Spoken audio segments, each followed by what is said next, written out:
ګرانو کتونکو السلام علیکم. زه محمد سلمان همدرد د حق غږ پښتو چینل خبري لنډیز کې ستاسو کوربه او ستاسو پام را اړوم د مهمو خبرونو لنډیز ته. د امریکا د بهرنیو چارو وزیر مایک پامپیو کابل کې د ډاکټر عبدالله په مشرۍ د افغان سولې عالي شورا د مشرتابه شورا د لومړنۍ ناستې هرکلی کړی او د افغان جګړې له ټولو اړخونو یې غوښتنه کړې ده تر څو د راتلونکي سولې لپاره یوه لاره وټاکي.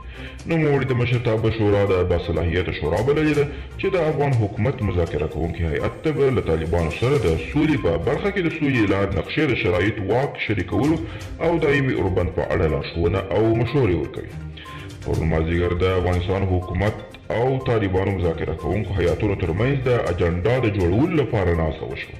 نادر نادري او محمد نعیم وردګ په ورته ټویټونو کې لیکلي دي چې په دغه ناسته کې د اجنډا په جوړولو او څرنګوالي بحث شوی او ممکن نن یکشنبه هم د دواړو لورو ترمنځ یوه غونډه دایره شي.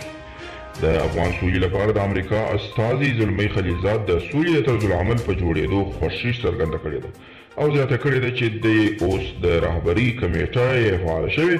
اوس به د مختلفو سیاسي ټولګو مشرانو د سولې په لور ګام اخلي. د رهبري کمیټه به د سولې د تړون د شرایطو د واک ویش او له طالبانو سره د تلپاتې او هر اړخیزه اوربند د مذاکراتو په لړ کې د افغانستان اسلامي جمهوریت یو واکمن بنسټ وي او افغانستان کې به د کورونا ناروغۍ واکسین د نړیوال بانک په مرسته تهیه کړل شي.